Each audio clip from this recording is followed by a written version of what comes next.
Hello नमस्कार दोस्तों, welcome back my YouTube channel law with Ronit. दोस्तों आप सभी का हमारे इस यूट्यूब चैनल पे स्वागत है।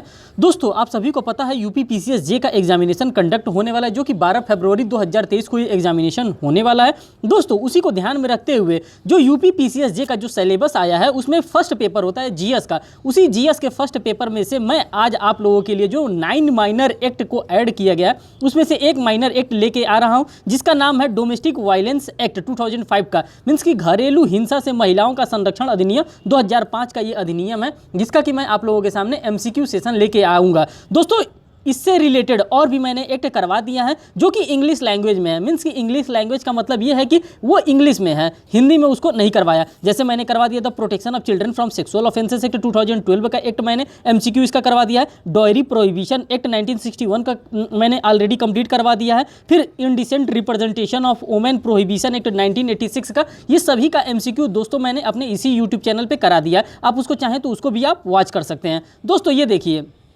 इसमें अगर आपको लगता है कि इसका पीडीएफ आपके पास होना चाहिए तो आप टेलीग्राम ग्रुप को हमारे ज्वाइन कर सकते हैं। लॉ विथ रोनित सर्च करेंगे, वहाँ पे एक छोटा सा टेलीग्राम ग्रुप आएगा, उस ग्रुप को आप ज्वाइन कर सकते हैं और वहाँ से आप इसका पीडीएफ भी प्राप्त कर सकते हैं। दोस्तों बिना देर किए हम इसको स्टार्ट करते हैं। दोस्तों ये देखिए, the protection of women from domestic violence act 2005, इससे रिलेटेड जितने भी क्वेश्चन बनते हैं, चैप्टर वाइज क्वेश्चन जितने बन रहे हैं उन सभी चैप्टर वाइज क्वेश्चन को हम यहाँ पे डील करने वाले हैं। कौन कौन सा क्वेश्चन बनता है देखिए। क्वेश्चन नंबर फर्स्ट है, what is the object of enactment of the protection of women from domestic violence act 2005। इसका जो करेक्ट ऑप्शन है वो ए वाला करेक्ट ऑप्शन है। इसीलिए बताया जा रहा है कि किस लिए डोमेस्टिक वायलेंस एक्ट 2005 को लाया गया। तो इसलिए लाया गया था to provide for more effective protective of the rights of the women guaranteed under the constitution who are victims of the violation of any kind of occurrence with the family। Means कि family के द्वारा जो भी उनको प्रताड़ित किया जा रहा था उनसे सेफ करने के लिए इस domestic protection from domestic violence act को लाया गया था। इसीलिए दोस्तों ये एक्ट को लाया गया था। दोस्तों इसका मैंने एक फुल लेंथ भी वीडियो मैंने बनाया है, आप चाहेंगे तो उसको भी आप वॉच कर सकते हैं उस वीडियो को भी, क्योंकि उसमें मैंने डिटेल एनालिसिस किया है बेयर एक्ट के साथ। उसमें मैं सभी चीज़ों के बारे में बताया हूँ कि हाँ क्रूएलिटी क्या होता है, फिर ये प्रोटेक्शन, जब क्रूएलिटी का सेक्शन हमारे पास था इंडियन पिनल कोड में, फिर हमें protection of women from domestic violence act लाने की आवश्यकता क्या पड़ी, इन सभी चीज़ों के बारे में मैंने वहाँ पे डिटेल में एनालिसिस किया, आप उसको भी देख सकते हैं। दोस्तों ये देखिए, the protection of women from domestic violence act 2005 was passed by the Lok Sabha. कब ये लोकसभा के द्वारा पास किया गया था? तो ये 24 अगस्त 2005 को ये लोकसभा के द्वारा पास कर दिया गया था। नेक्स्ट क्वेश्चन देखिए, the protection of women from domestic violence act 2005 was passed in Rajya Sabha on. देखिए अलग अलग क्वेश्चन पूछ सकता है कि लोकसभा के द्वारा कब पास किया गया था और राज्यसभा के द्वारा कब पास किया गया था। तो ये राज्यसभा के द्वारा पास किया गया था, तो 13 दिसंबर 2005 को इसी एक्ट को राज्यसभा के द्वारा पास किया गया था। दोस्तों इस प्रकार से, क्योंकि हमारे एग्जामिनेशन में जीएस पॉइंट ऑफ व्यू से क्वेश्चन आने वाले हैं, तो इसी टाइप के क्वेश्चन पूछे जाएंगे कि हाँ लोकसभा के द्वारा कब पास किया गया था, राज्यसभा के द्वारा कब पास किया गया था, प्रेसिडेंट का वो क्या कहते हैं का इनेक्टमेंट उन्होंने कब किया था, इसका लागू कब हुआ, उसके बाद से इसका एक्ट नंबर है, उन सभी से रिलेटेड क्वेश्चन बनेंगे और जीएस के पॉइंट ऑफ व्यू से यहीं से क्वेश्चन पूछे जाएंगे। क्वेश्चन नंबर 4 देखिए, the protection of women from domestic violence act 2005 receive the ascent of the president. अब देख लीजिए यहाँ पे प्रेसिडेंट के एसेंट की भी बात आ गई, तो 13 सितंबर 2005 को प्रेसिडेंट महोदय का इस पे एसेंट मिल गया था। नेक्स्ट क्वेश्चन, क्वेश्चन नंबर 5 देखिए, the protection of women from domestic violence act 2005 was passed on. तो जो पांचवें का जो आपका करेक्ट आंसर होगा 13 सितंबर 2005। एक ही क्वेश्चन है, इसको बार बार घुमा करके पूछा जा रहा है, नए लैंग्वेज चेंजेस करके। देखिए ये एमपी एडीपीयू 2008 में ये क्वेश्चन आया भी था, ये एमपी एडीपीयू में ये पहले से ये इसको शामिल किया गया है protection of domestic violence act, तो इसीलिए वहाँ पे जो क्वेश्चन पूछा गया था प्रीवियस ईयर में उन सब क्वेश्चन को भी यहाँ पे टेकअप किया गया। देखिए क्वेश्चन नंबर 6 देखिए, the protection of children from sexual offences act 2012 came into force with effect from. ये कब से आया था? तो ये 16 दिसंबर 2013 से ये कानून हमारे इंडिया में लागू हो गया। बात करते हैं क्वेश्चन नंबर 7 का, the protection of women from domestic violence act 2005 is now applicable to the whole of India. ये कब से होल ऑफ इंडिया पे एप्लीकेबल हो गया?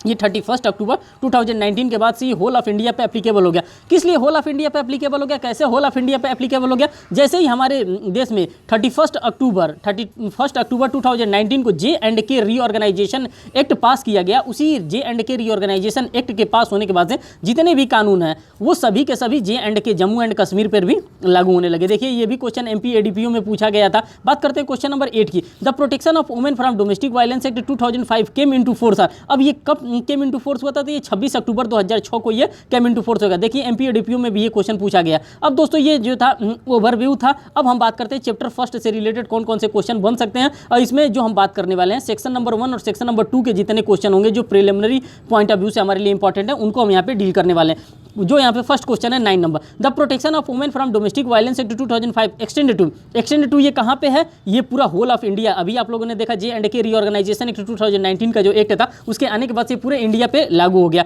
नेक्स्ट क्वेश्चन नंबर 10 की हम बात करते हैं। In protection of the women in protection of women from domestic violence act 2005 the term aggrieved person has been defined in. अब जो टर्म है एग्रीव्ड पर्सन ये कहाँ पे डिफाइन किया गया, तो ये डेफिनेशन क्लासेस की बात है। डेफिनेशन क्लासेस हम लोग कोई भी एक्ट पढ़ते हैं तो हम लोग को पता है कि definition classes section number obvious सी बात है सेक्शन नंबर 2 में ज़्यादातर दिया रहता है। जैसे हम लोग CRPC पढ़ते हैं उसमें भी दिया रहता है, CPC हम लोग पढ़ते हैं उसमें भी दिया रहता है। इंडियन एविडेंस एक्ट को छोड़ करके और TPA को छोड़ करके मीन्स की जो मेजर सब्जेक्ट है हमारा उसका 2A में दिया रहता है कि इसका जो डेफिनेशन दिया गया है एग्रीव्ड पर्सन का वो सेक्शन 2 में दिया गया, 2 के क्लॉज A में यहाँ पे प्रोवाइड किया गया। क्वेश्चन नंबर 11 यहाँ पर देखिए, for the purpose of protection of women from domestic violence act 2005 aggrieved person means any women. Aggrieved person में कोई वुमेन हो सकती है, बी एंड सी यहाँ पे करेक्ट आंसर होगा।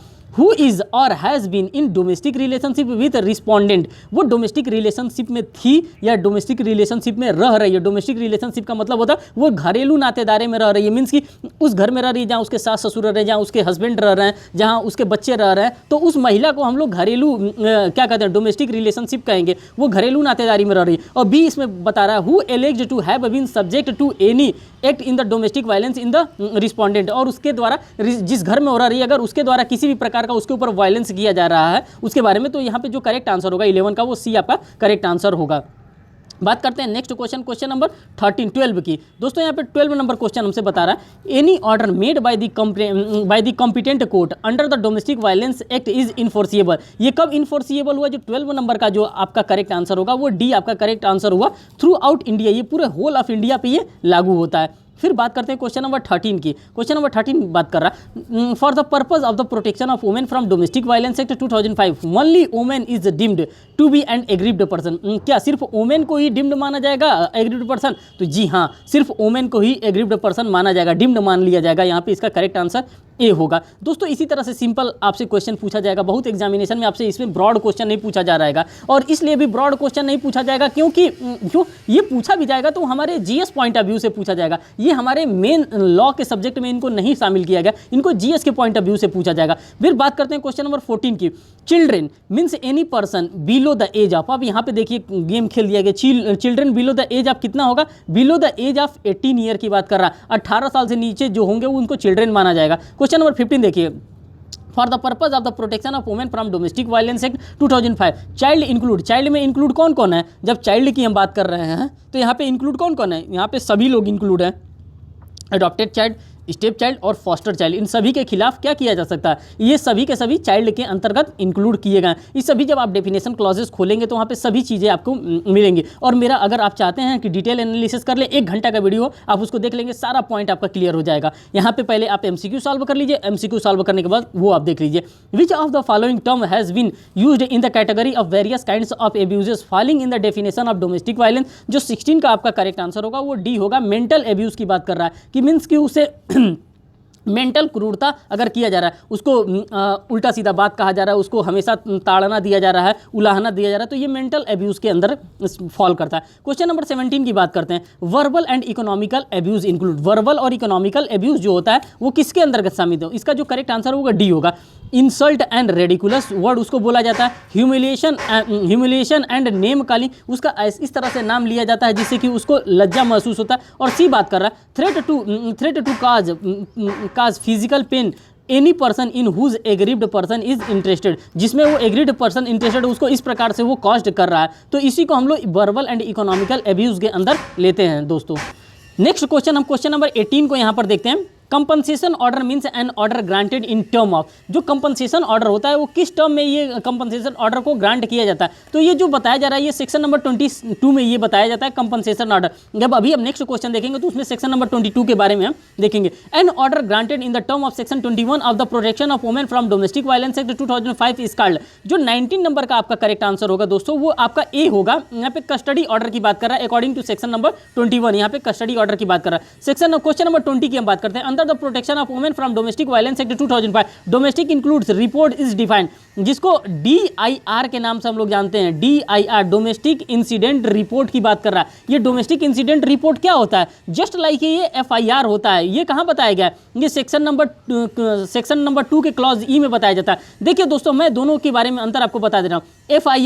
FIR हम लिखवाते हैं किसके पास, ये लॉन्च करवाते हैं हम लोग पुलिस और थाने में जाकर के FIR लॉन्च करवाते हैं जब कोई भी वो हो जाता है, कोई भी ऑफेंस कमिट हो जाता है। और DIR हम लोग कब देते हैं, जब हमारे पास प्रोटेक्शन डोमेस्टिक वायलेंस एक्ट होता है तो उस केस में हम लोग कंप्लेन करने जाते हैं, और जब कंप्लेन करने जाते हैं तो वहाँ पे हम लोग डोमेस्टिक इंसिडेंट रिपोर्ट को वहाँ पे लॉन्च करवाते हैं। तो दोस्तों ये वर्ड कभी कभी आपको दे करके शॉर्ट फॉर्म में पूछ लेगा कि हाँ DIR कहाँ पे डिफाइन किया गया है, तो दोस्तों ये आप आसानी से बता सकते हैं। सेक्शन 2E में DIR को डिफाइन किया गया, डोमेस्टिक इंसिडेंट रिपोर्ट को डिफाइन किया गया। दोस्तों बात करते हैं क्वेश्चन नंबर 21 की। The report made in the prescribed form on receipt of a complaint of domestic violence from the aggrieved person is called, जो 21 का आपका करेक्ट आंसर होगा वो डी आपका करेक्ट आंसर होगा। डोमेस्टिक इंसिडेंट रिपोर्ट की बात कर रहा है, मीन्स कि DIR की बात कर रहा है। DIR क्या होता है, DIR किसके सामने लिखवाया जाता है। जब आप हमारा डिटेल वीडियो देखेंगे तो उसमें आपको मैं सारी चीज़ें बताया, DIR किसके द्वारा लिखवाया जाता है, किसको लिखा जाता है।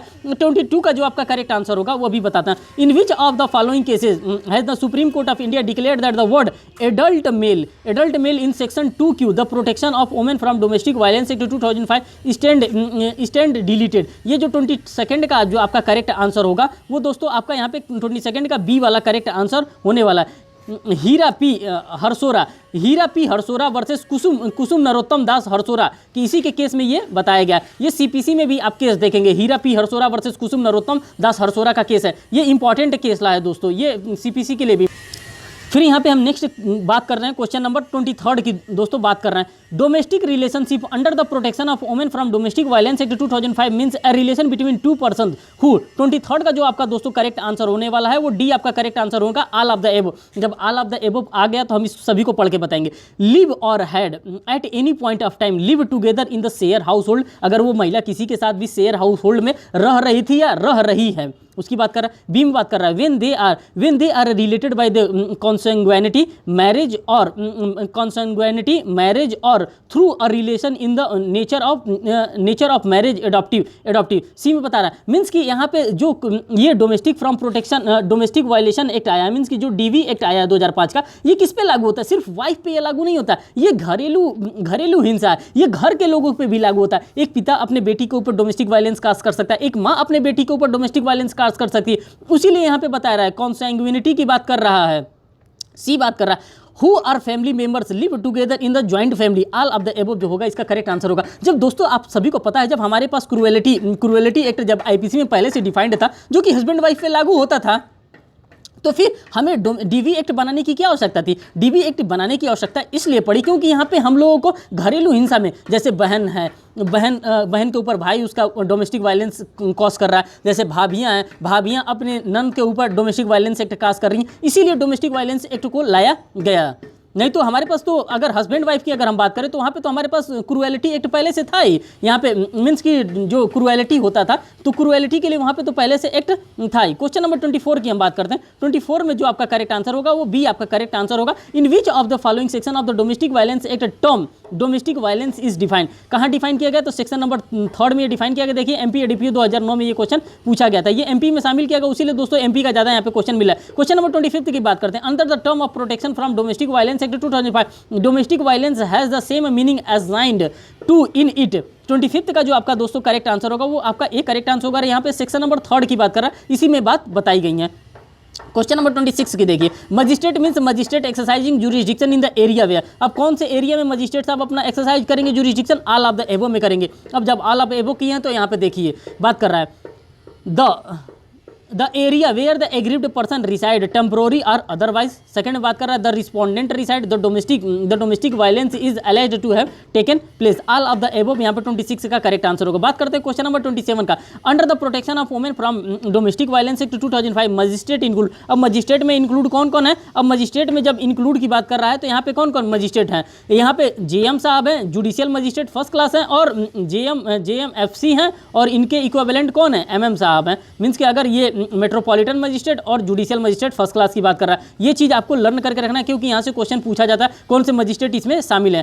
क्वेश्चन नंबर 28 की बात करते हैं। Protection officer under the protection of women from domestic violence act 2005 means and officer appointed under the sub section 1 of section 8 by the. 28 का जो आपका करेक्ट आंसर होगा वो ए होगा, स्टेट गवर्नमेंट के द्वारा इनको अपॉइंट किया जाता है। क्वेश्चन नंबर 29 की हम बात करते हैं। Under the protection of women from domestic violence act 2005 which of the following statement regarding protection officer is correct. इसमें से कौन हमारा करेक्ट आंसर है? जो 29 का आपका करेक्ट आंसर होगा दोस्तों, ये यहाँ पे बी वाला आपका करेक्ट आंसर होगा। Penalty is prescribed for not discharging ड्यूटिंग द प्रोटेक्शन ऑफिसर्स की बात कर रहा है। क्वेश्चन नंबर 30 की हम बात कर रहे हैं। Compensation which the magistrate may direct the respondent to pay to aggrieved person meet the expenses incurred and loss suffered by the aggrieved person and any child of the aggrieved person as a result of the domestic violence act is called। जो 30 का आपका जो correct answer होगा दोस्तों यहाँ पे वो B वाला आपका करेक्ट आंसर होने वाला है। बी वाले में मॉनेटरी फंड की बात कर रहा है कि हम मॉनेटरी से रिलेटेड कोई चीज़ है। अब बात करते हैं, हमारे पास आ गया चैप्टर नंबर 2 जिसमें सेक्शन नंबर 3 के बारे में हम बात करेंगे। सेक्शन नंबर 3 हमारे लिए इंपॉर्टेंट है और सेक्शन नंबर 3 से क्वेश्चन बनते हैं। तो ये किससे रिलेटेड है? ये डोमेस्टिक वायलेंस से रिलेटेड है। यहाँ पे क्वेश्चन नंबर 31 को हम देखते हैं। यहाँ पे दोस्तों यहाँ पे क्वेश्चन नंबर 31 की बात कर रहे हैं। 31 में बताया जा रहा है according to the protection of women from domestic violence act 2005 share household means a household. Means कि 31 का जो आपका करेक्ट आंसर होगा यहाँ पे डी करेक्ट आपका आंसर होने वाला है। ये आपको पता चल गया। अब इसके एक्सप्लेनेशन को देखिए, क्या एक्सप्लेनेशन में कर रहा है। ए कर रहा है whether the aggrieved live means कि शेयर्ड हाउस होल्ड का मतलब होता है जहाँ पे एग्रीव्ड रह रही है, चाहे रह रही थी। बी में where aggrieved person at any stage has lived in domestic relationship either single or along with the respondent, या तो सिंगल रही हो या तो रिस्पोंडेंट के साथ रही हो। सी में such a house holder whether owned or tenanted enjoy jointly by the aggrieved person and the respondent. All of the above जो यहाँ पे होगा आपका करेक्ट आंसर होने वाला है। क्वेश्चन नंबर 32 की हम बात करते हैं। A household where an aggrieved person at any stage has lived in the domestic relationship either single or along with the respondent is called। उसको क्या कहा जाता है? अभी आप लोगों ने देखा उसको क्या कहा जाता है? उसको शेयर हाउस होल्ड कहा जाता है, जिसमें वो रिस्पोंडेंट के साथ रही है, या तो अपने खुद के घर में रही है, या तो वो रेंट पे रहे हैं, किसी ज्वाइंटली वो लोग रहे हैं। क्वेश्चन नंबर 33 की बात करें। In which of the following cases the Supreme Court of India held that the wife is only entitled to claim right to residence in a shared household and a shared household would only means the house belonging to the husband house which belong to the joint family with the husband of the member। ये 33 का ये जो case law है इसका correct answer जो होगा वो सी होगा। SR बत्रा वर्सेज श्रीमती तरुणा बत्रा 2007 का ये लीडिंग केस है। इसी केस में ये मामला बताया गया था कि जो वाइफ है अगर इस किसी की शादी करके आई है, कोई लड़की है जो शादी करके आई है, तो उसका उस घर में राइट बनता है। अब वो राइट किस तरह से क्लेम करती है कि मीन्स कि उसको शेयर हाउस होल्ड में उसको रहने का वो राइट हो जाता है, तो वो उसके लिए क्लेम भी कर सकती है। बात करते हैं नेक्स्ट क्वेश्चन नंबर 34 की बात करें। ये एमपीएडीपीओ में देखिए क्वेश्चन पूछा हुआ है। क्वेश्चन नंबर 34 की बात कर रहे हैं। Any person who has reason to believe की जब हम बात करते हैं, ये तो सेक्शन नंबर कहाँ पे पढ़ते हैं? ये सेक्शन नंबर 26 हम आईपीसी में पढ़ते हैं। रीजन टू बिलीव की बात कर रहे हैं। हाँ, reason to believe section number 26 IPC में हम लोग ये पढ़ने को मिलता है। तो यहाँ से देखिए, any person who has reason to believe that an act of domestic violence act has been or is being or is likely to be committed may be given information about in the concern of. जो 34 का दोस्तों आपका जो correct answer होगा वो आपका correct answer B यहाँ पे होगा। यहाँ पे प्रोटेक्शन ऑफिसर्स की बात कर रहा है, बी वाला आपका करेक्ट आंसर होगा। बात करते हैं क्वेश्चन नंबर 35 की। Shelter home means any shelter homes as may be notified by. Shelter home किसको कहते हैं और किसके द्वारा नोटिफाइड होना चाहिए? जो शेल्टर होम होता है वो किसके द्वारा नोटिफाइड होना चाहिए? वो दोस्तों स्टेट गवर्नमेंट के द्वारा नोटिफाइड होना चाहिए by the purpose of this act. इस एक्ट के पर्पस को देखते हुए वो स्टेट गवर्नमेंट के द्वारा नोटिफाइड होना चाहिए। क्वेश्चन नंबर 36 की हम बात करते हैं। Shelter home notified under the domestic violence act is bound to provide shelter to the aggrieved person on the request of. किसके रिक्वेस्ट पर वो शेल्टर प्रोवाइड करेगा? सी मीन्स कि ए पुलिस ऑफिसर के रिक्वेस्ट पे उनको शेल्टर क्या किया जाएगा, प्रोवाइड कराया जाएगा, किसी दूसरे के रिक्वेस्ट पे नहीं। यहाँ पे क्वेश्चन नंबर 36 देखिए, 36A जो क्वेश्चन नंबर 36 है दोस्तों, the protection of wife from domestic violence act 2005 has been protection under which article of the constitution of India. तो दोस्तों कॉन्स्टिट्यूशन अगर ऑफ इंडिया की बात करता है कि कॉन्स्टिट्यूशन ऑफ इंडिया में किसको यहाँ पे किया गया है, तो यहाँ पे जो आपका करेक्ट आंसर होगा बी होगा। आर्टिकल 14, 15 और 21 को यहाँ पे क्या कर रहा है, प्रोटेक्ट कर रहा है, इसीलिए यहाँ पे बताया गया है। बात करते हैं क्वेश्चन नंबर 37 का, under the protection of women from domestic violence act 2005। Domestic violence include, domestic violence में इंक्लूड क्या होता है, फिजिकल एंड सेक्सुअल अब्यूज होता है, वर्बल एंड इमोशनल अब्यूज होता है, इकोनॉमिकल अब्यूज होता है, मीन्स की ऑल ऑफ द एबव होता है, जो यहाँ पे 37 का डी आपका करेक्ट आंसर होगा। क्वेश्चन नंबर 38 की हम बात करते हैं, in the protection of women from domestic violence act 2005। Domestic violence include, domestic violence में इंक्लूड क्या होता है, इकोनॉमिकल अब्यूज होता है, सेक्सुअल अब्यूज होता है, ए और बी दोनों होता है। 38 का जो आपका मित्रों करेक्ट आंसर होगा वो आपका सी वाला करेक्ट आंसर होगा। क्वेश्चन नंबर 39 की हम बात करते हैं, under section 2G the protection of women from domestic violence act 2005 in the context of the definition of the domestic violence act which of the following statement is mostly relevant. कहाँ पे ये mostly relevant होता है, तो इसका जो correct answer होगा वो डी आपका करेक्ट आंसर होगा, ऑल ऑफ द एबव होगा। जब ऑल ऑफ द एबव हुआ तो इसको देखिए आप लोग एक्सप्लेनेशन को, टू इन्फ्लिक्ट हार्म और इंजरी और endangered her life, endangered the life, safety, life, limbs और वेलबिंग वेदर मेंटल और physical of the aggrieved person. आप उसके सेफ्टी के बारे में बात यहाँ पे की जा रही है। बी वाले में, to demand for any dowry or other property or valuable security from the aggrieved women. C की बात कर रहा है, the threaten the given person or any person related to her, इन सब चीज़ों की बात कर रहा है कि वो उस प्रकार से कोई व्यक्ति उसको थ्रेटन दे रहा है। क्वेश्चन नंबर 40 की बात करें, which of the following term has not been used in the category of various kinds of abuses falling in the definition of domestic violence act. 40 का जो दोस्तों आपका करेक्ट आंसर होगा वो आपका डी वाला करेक्ट आंसर होगा, इसमें मेंटल एब्यूज़ की बात कर रहा है। क्वेश्चन नंबर 41 की बात करते हैं, under the protection of women from domestic violence act 2005 any contract of sexual nature that abuse, humiliate, degrade or otherwise violation of dignity of women is called। अगर इस प्रकार का कोई कार्य किया जाता है तो उसको क्या कहा जाएगा, हाँ तो उसको क्या कहा जाएगा, तो उसको सेक्सुअल एब्यूज़ कहा जाएगा, अगर उसको किसी प्रकार से इस प्रकार से उसको ह्यूमिलिएट किया जा रहा है तो। क्वेश्चन नंबर 42 की बात कर रहे हैं, in which of the following act has the Supreme Court stuck down the word adult male before the word person in section 2Q holding that this word is discrimination between persons similarly situated and it contrary to the object sought to be achieved by the said act. अब ये sad act किसके द्वारा किया जाए, जो 42 का आपका correct answer होगा A, protection of women from domestic violence act से एडल्ट मेल को हटा दिया गया। क्वेश्चन नंबर 43 की हम बात करते हैं, insult, ridiculous, humiliation, name calling and insult or ridiculous specifically with regard to not have a child or a mail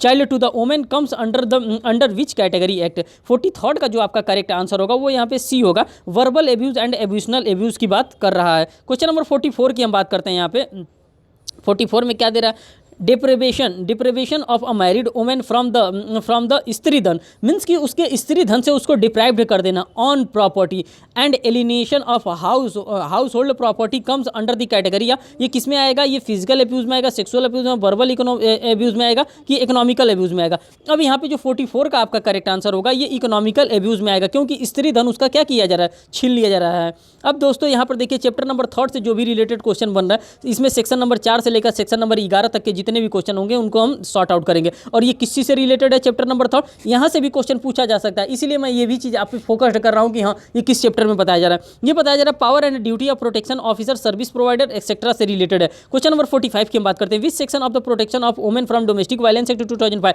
provide no liability civil or criminal shall be incurred by any person for giving information in good faith. 45 का जो आपका दोस्तों correct answer होगा ये यहाँ पे 45 का आपका ए वाला करेक्ट आंसर होगा, मीन्स कि यहाँ पे सेक्शन 4 की बात यहाँ पे की जा रही है। क्वेश्चन नंबर 46 की हम बात करते हैं, under which section of the protection of women from domestic violence act 2005 right to fill domestic incident report has been provided. 46 का जो दोस्तों आपका करेक्ट आंसर होगा वो बी आपका करेक्ट आंसर होगा, सेक्शन नंबर 4 की ये बात कर रहा है। बात करते हैं क्वेश्चन नंबर 47 की, information to protection officer about domestic violence may be given under section 4 of the domestic violence act. यहाँ पे 47 का जो आपका करेक्ट आंसर होगा वो ए आपका करेक्ट आंसर होगा भाई, एनी पर्सन के द्वारा किया जाएगा, एनी पर्सन के द्वारा यहाँ पे किया जा सकता है। क्वेश्चन नंबर 48 की हम बात कर रहे हैं। एनी पर्सन, अब देखिए एनी पर्सन में कौन शामिल हो, any person who has reason to believe that an act of domestic violence act been or is बिगिन or likely to be committed any given information about it. जो 48 का आपका दोस्तों जो करेक्ट आंसर होगा, यहाँ पे बी वाला आपका करेक्ट आंसर होगा, to the concern protection officers की ये बात कर रहा है। बात कर रहे हैं क्वेश्चन नंबर 49 की। क्वेश्चन नंबर 49 में देखिए, विच section of the domestic violence act 2005 deals with the duty of a police officer, service provider और ए मजिस्ट्रेट। 49 का जो आपका करेक्ट आंसर होगा वो सी होगा। Section 5 of the domestic violence act में ये बातें बताई जाती हैं। क्वेश्चन नंबर 50 की हम बात करते हैं। A person given to the information, a person given to information about a woman who is a victim under this protection of the women from the domestic violence act 2005 shall be incurred।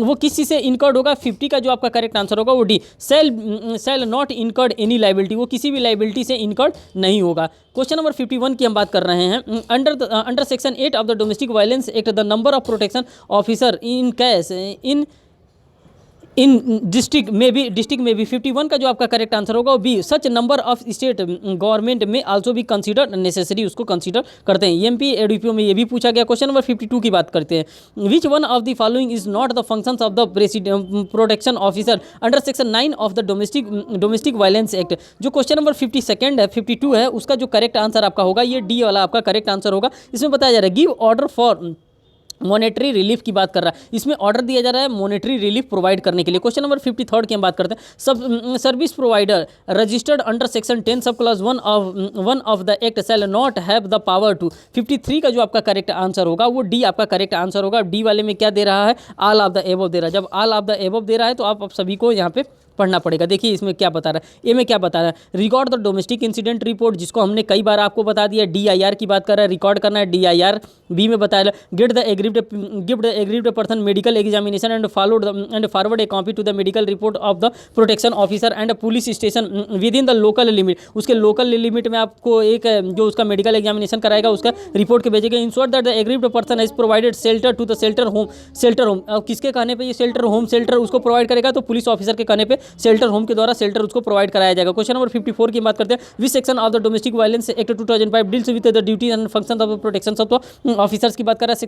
Question number 54 का आपका correct answer B होगा। Section 9 of the domestic violation act 2005 की यहाँ पे बात कर रहा है। क्वेश्चन नंबर यहाँ पे 55 की हम बात करते हैं। Section 10 of the domestic violence act 2005 deals with. Section number जो क्वेश्चन नंबर 55 है आपका, इसका जो करेक्ट आंसर होगा डी होगा, वो सर्विस प्रोवाइडर के द्वारा किया जाएगा, यही यहाँ पे करेक्ट आंसर होगा। क्वेश्चन नंबर 56 की बात करते हैं। The provision of duty for the government is given which section, ये किस सेक्शन में दिया गया? 56 का जो आपका करेक्ट आंसर होगा वो डी आपका करेक्ट आंसर होगा। सेक्शन नंबर 11 में ये बातें बताई गई हैं। अब बात करते हैं दोस्तों चैप्टर नंबर 4 की हम बात कर रहे हैं, जिसमें 12 से लेकर के 29 सेक्शन के बीच में हमसे क्वेश्चन बन रहा है। ये किससे रिलेटेड है? Procedure for obtaining order of relief की बात कर रहा है कि कौन कौन सा ऑर्डर, कौन कौन सा रिलीफ यहां से हम लोग पा सकते हैं। क्वेश्चन नंबर 57 की हम बात कर रहे हैं। Section number 12 of the domestic violence act 2005 deals with. 57 का जो आपका करेक्ट आंसर है वो ए है, एप्लीकेशन टू द मजिस्ट्रेट। यहाँ पे एप्लीकेशन जो भी दिया जाएगा वो मजिस्ट्रेट को दिया जाएगा। मजिस्ट्रेट की जब हम बात करते हैं यहाँ पे 2 मजिस्ट्रेट की बात कर रहे हैं, जुडिशियल मजिस्ट्रेट फर्स्ट क्लास और मेट्रोपॉलिटन मजिस्ट्रेट की बात कर रहे हैं। क्वेश्चन नंबर 58 की बात करते हैं। Who can present an application to the magistrate under section 12 of this act. अब कौन कर सकता है? 58 वाले में आपका करेक्ट आंसर जो होगा D, all of the above. कोई एग्रीड पर्सन कर सकता है, प्रोटेक्शन ऑफिसर कर रहा है, any person other behalf of the aggrieved person कर सकता है। तो यहाँ पे ये देखिए ये इंपॉर्टेंट हो जाता है। क्वेश्चन नंबर 59 की बात करते हैं। Magistrate direct the matter to be referred by the counselling under section 14 of the protection of women from domestic violence act 2005 with fix the next date within the hearing. अब वो इसमें कितने दिन का हियरिंग का date fix करेगा? तो within a period not exceeding 2 month, 2 month से ज़्यादा का डेट इसमें नहीं दिया जाएगा। क्वेश्चन नंबर 60 की बात करते हैं। Which section of the domestic violence act 2005 deals with the protection proceeding to be held in camera. Camera proceeding की बात की जा रही है। जो सेक्शन नंबर 60 क्वेश्चन नंबर 60 का जो आपका करेक्ट आंसर होगा वो सेक्शन 60 में बताया जा रहा है कि कोई भी काम अगर इस प्रकार का किया जा रहा है तो वो कैमरा प्रोसीडल भी हो सकता है। मीन्स कि उसको कैमरे के भीतर में, मीन्स कि बंद कमरे में भी उसको किया जा रहा है, इस प्रकार का प्रोसीडिंग किया जा सकता है। क्वेश्चन नंबर 61 की बात करें। An order made in term of section 18 of the protection of women from domestic violence act 2005 is called. 61 का दोस्तों जो आपका करेक्ट आंसर होगा वो आपका बी यहाँ पे करेक्ट आंसर होगा। यहाँ पे प्रोटेक्शन ऑर्डर की बात कर रहा है कि उसको प्रोटेक्शन ऑर्डर प्रोवाइड किया जाएगा। क्वेश्चन नंबर 62 की हम बात कर रहे हैं। Non compliance of which of the following order pass under the protection of women from domestic violence act 2005 is an offence. 62 का दोस्तों जो आपका करेक्ट आंसर होगा वो डी आपका करेक्ट आंसर होगा। यहाँ पे प्रोटेक्शन ऑर्डर की बात कर रहे हैं। क्वेश्चन नंबर 63 की हम बात करते हैं। A protection order made by the metropolitan magistrate shall be enforceable with, ये इन्फोर्सिएबल किसके द्वारा किया जाएगा। 63 का जो आपका करेक्ट आंसर होगा यहाँ पे वो बता रहा है, डी वाला आपका करेक्ट आंसर होगा। ऑल ऑफ द एबो किसके द्वारा, the local limit of jurisdiction of MM, the limits of concern metropolitan area, the limit of concern state के द्वारा, ऑल ऑफ द एबो के द्वारा ये किया जाएगा। क्वेश्चन नंबर 64 की हम बात कर रहे हैं। An order made in term of section 19 sub clause 1 of the protection of women from domestic violence act 2005 is called। 64 का जो आपका करेक्ट आंसर होगा वो यहाँ पे ए वाला करेक्ट आंसर होगा, रेसिडेंस ऑर्डर की बात कर रहा है। क्वेश्चन नंबर 65 की हम बात कर रहे हैं। Under the protection of women from domestic violence act 2005 respondent include, respondent में इंक्लूड कौन होता है। 65 का जो आपका करेक्ट आंसर होगा वो बी होगा, एडल्ट मेल मेंबर में इसमें इंक्लूड होता है। क्वेश्चन नंबर 66 की बात करते हैं। Magistrate may pass and protection order from, magistrate किसके द्वारा प्रोटेक्शन ऑर्डर पास कर सकता है। तो यहाँ पे दोस्तों एफ तक यहाँ पे ऑप्शन दिया है। अब आप सोच सकते हैं एफ तक कहीं ऑप्शन नहीं देता, लेकिन ये बुक है इनके द्वारा एफ तक ऑप्शन दिया गया। तो इसमें कमिटिंग एंड एक्ट के समय दिया जा सकता है, बी में aiding or abetting in the commission of act के बारे में दिया जा रहा है, C entering the place of employment of the aggrieved person दिया जा रहा है, D causing violence to the dependents other relative or any person who gives the aggrieved person assistance for domestic violence committing any other act, all of the above जो इसका correct answer होगा वो F इसका all of the above correct answer होगा। Question number 67 की बात करें। In which of the following judgment the honourable Supreme Court held that where and act of the domestic violence concerned prior to the enactment the protection of women from domestic violence act and continued ever thereafter also in such a situation the aggrieved person is entitled. Question number 87 की हम बात कर 67 की हम बात करते हैं। जो 67 में हमारा करेक्ट आंसर होगा वो ए यहाँ पे करेक्ट आंसर होगा। सरस्वत वर्सेस बाबू 2014 का ये जो इंपॉर्टेंट केस है यही इसका इंपॉर्टेंट केस लॉ होगा। क्वेश्चन नंबर 68 की हम बात करते हैं। Right to decide in the shared household is provided in the section, अब किस सेक्शन में बताया गया है कि शेयर्ड हाउस होल्ड होना चाहिए। तो ये 68 का जो आपका करेक्ट आंसर होगा वो सी आपका करेक्ट आंसर होगा। सेक्शन 17 में बताया गया डोमेस्टिक वायलेंस एक्ट में, सेक्शन नंबर 17 में शेयर हाउस होल्ड के बारे में बताया। क्वेश्चन नंबर 69 की हम बात करते हैं। 69 में आपका जो करेक्ट आंसर होगा अभी बताते हैं। Who may grant the interim and ex parte order before starting the proceeding, magistrate साहब भी दे सकते हैं। डिस्ट्रिक्ट मजिस्ट्रेट इसमें होंगे ना, डीजीपी होंगे ना, ये होंगे नहीं, तो इसमें मजिस्ट्रेट की बात कीजिए। मजिस्ट्रेट कौन, फर्स्ट क्लास जेएम फर्स्ट और एमएम साहब की बात कर रहा है। क्वेश्चन नंबर 70 की हम बात कर रहे हैं। 70 में क्या हमारे लिए इंपॉर्टेंट है। सेक्शन नंबर 23 70 में section number 23 of the domestic violence act 2000 provide. 70 में क्या बताया गया है। क्वेश्चन नंबर 70 में जो यहाँ पे करेक्ट आंसर होगा वो ए इसका करेक्ट आंसर होगा। Power to grant interim and ex parte order की बात यहाँ पे की जा रही है। क्वेश्चन नंबर 71 की बात कर रहे हैं। On an application for obtaining order for relief under section 12 of the domestic violence act the magistrate shall not ordinary fix first date of hearing beyond. 71 का जो आपका करेक्ट आंसर है वो सी आपका करेक्ट आंसर है। 3 day from the date of the receipt of application, 3 दिन के भीतर आपको ये काम करना है। 3 दिन के बाहर ज़्यादा आपको नहीं टाइम दिया जाएगा, 3 दिन का तक टाइम दिया जाएगा। 72 की बात कर रहे हैं। Beside passing order for protection and reside a magistrate can pass. 72 का जो आपका करेक्ट आंसर होगा डी होगा। ऑल ऑफ द एबव यहाँ पे करेक्ट आंसर हो। कस्टडी ऑर्डर पास किया जा रहा है, कंपनसेटर ऑर्डर पास किया जा रहा है और एक्स पार्टी ऑर्डर भी यहाँ पे पास किया जा रहा है। क्वेश्चन नंबर 73 की हम बात करते हैं। Relief can be provided in the domestic violence act 2005, relief कहाँ पे प्रोवाइड किया जाएगा। 73 का D all of the above, custody order में, कंपनसेशन ऑर्डर में और एक्स पार्टी ऑर्डर में भी रिलीफ प्रोवाइड किया जाएगा। क्वेश्चन नंबर 74 की हम बात करते हैं। Section 26 of domestic violence act 2005 deals with 74 का जो आपका करेक्ट आंसर होगा वो यहाँ पे बी आपका करेक्ट आंसर होगा। Relief in other suits legal proceedings में यहाँ पे रिलीफ आपको प्रोवाइड करने की बात की जा रही है। क्वेश्चन नंबर 75 की बात कर रहे हैं। Which section of the domestic violence of 2005 deals with the relief in other suits in the legal proceeding। 75 का जो आपका करेक्ट आंसर होगा बी होगा। Section number 26 of domestic violence act 2005 में ये बातें बताई जा रही हैं। दोस्तों अब हमारे पास जो चैप्टर 5 आ रहा है इस चैप्टर से हम देखते हैं मिसलेनियस जो होता है। सेक्शन नंबर 30 से लेकर के सेक्शन नंबर 37 के बीच में जो क्वेश्चन बनते हैं ये मिसलेनियस चैप्टर इसका नाम है। इससे जो क्वेश्चन बनते हैं उनको हम यहाँ पे कवर कर लेंगे। क्वेश्चन नंबर 76 में which relief can not be claimed by the women under the protection of women from domestic violence act 2005। 76 में जो आपका करेक्ट आंसर होगा वो डी आपका डाइवोर्स में ये इस प्रकार का क्लेम आप नहीं कर सकती हैं। क्वेश्चन नंबर 77 की हम बात करते हैं। Which statement is true regarding the protection order की बात कर रहा है। 77 में जो आपका करेक्ट आंसर होगा दोस्तों वो ए होगा, breach of protection order is non cognizable offence. अगर इसका कोई ब्रीच कर रहा है तो ये नॉन कॉग्निजेबल ऑफेंस होगा। क्वेश्चन नंबर यहाँ पे 78 की बात कर रहे हैं। 78 में बात कर रहा है अंडर ऑफेंस अंडर सेक्शन 31 सब clause 1 of the protection of women from domestic violence act shall be. जो 78 का जो आपका दोस्तों करेक्ट आंसर होगा वो आपका यहाँ पे ए वाला करेक्ट आंसर होने वाला है, cognizable and non bailable offence की बात कर रहा है। क्वेश्चन नंबर 79 की हम बात करते हैं। Maximum penalty for breach of protection order by respondent under section 31 of the domestic violence act in term of imprisonment shall be. जो यहाँ पे 79 की हम बात कर रहे हैं, 79 में आपका सी वाला ऑप्शन करेक्ट होगा। यहाँ पे 1 ईयर की बात की जा रही है। क्वेश्चन नंबर 80 की हम बात कर रहे हैं। Non compliance of protection order by court under the protection of women from domestic violence act 2005 will be of the offence of. जो 80 का जो आपका करेक्ट आंसर होगा वो ए आपका करेक्ट आंसर होगा, कॉग्निजेबल एंड नॉन बेलेबल की बात कर रहा है, कॉग्निजेबल एंड नॉन बेलेबल की बात कर रहा है। क्वेश्चन नंबर 81 की हम बात करते हैं। Under the provision of the protection of women from domestic violence act 2005 which of the following statement regarding the protection order is wrong. 81 का जो दोस्तों आपका करेक्ट आंसर होगा वो ए यहाँ पे आपका करेक्ट आंसर होने वाला। A breach of the protection order is an offence under sad act 2005 में ये फॉल करने वाला। बात करते हैं दोस्तों यहाँ पे क्वेश्चन नंबर 82 की। क्वेश्चन नंबर 82 में क्या था, 82 में क्या बताया जा रहा है। The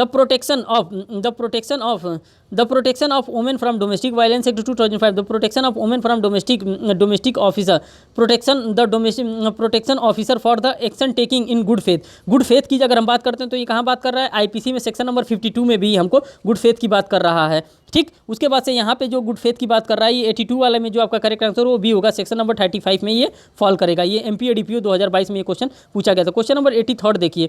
which of the following is not the duty of the protection officer according to the protection of women from domestic violence act. ये जो इसका करेक्ट आंसर होगा वो डी आपका करेक्ट आंसर होगा। ये डी वाले इसलिए होगा, coordinate between the service provider by the concerned ministries and NGO. ये इसका पुलिस ऑफिसर का ये काम नहीं होता है कि वो कंसर्न करे। दोस्तों इस सेशन में इतना ही था। अब नेक्स्ट सेशन मैं दोस्तों आप लोगों के लिए लेके आऊँगा और वो सेशन जो होगा वो बहुत ही जल्दी हिंदी में वाला मैं आप लोगों के लिए MCQ लेके आऊँगा जो 9 माइनर एक्ट का ऐड किया गया है। दोस्तों हमसे काफ़ी लोगों के द्वारा रिक्वेस्ट किया गया है कि इसको हिंदी में लेके आइए, तो मैं अब आप लोगों के लिए अब जो नेक्स्ट मैं माइनर एक्ट लेके आऊँगा वो हिंदी लैंग्वेज में लेके आऊँगा। अभी तक ये जो था वो इंग्लिश में था। दोस्तों कुछ लोगों की डिमांड थी कि इंग्लिश में भी चाहिए था, कुछ लोगों की डिमांड थी कि हिंदी में भी चाहिए था। तो इन दोनों लोगों की डिमांड को फुलफिल करते हुए, दोनों लोगों में इक्विलिब्रियम बनाते हुए मैं हिंदी का भी ला दूंगा, इंग्लिश का तो ला दिया हूँ। अगर आप लोग इसको भी देख लेते हैं तो आप लोगों के लिए ये इंपॉर्टेंट साबित होगा, क्योंकि इसमें वही चीज़ें बताएं जो इंपॉर्टेंट है एग्जामिनेशन के लिए। थैंक यू दोस्तों।